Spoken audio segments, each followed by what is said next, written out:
Hello, this is the CRT man here. Today I have my Brother FAX-565 fax machine, and I'm going to show you that it works. It works perfectly fine. It instantly turns on when you hit the power, so let me try to put my webcam to the screen and turn it on.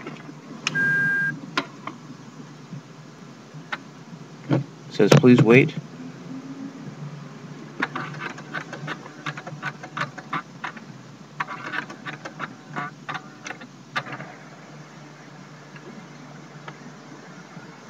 It's making a little bit of noise. It's a little dirty actually. Sorry about that.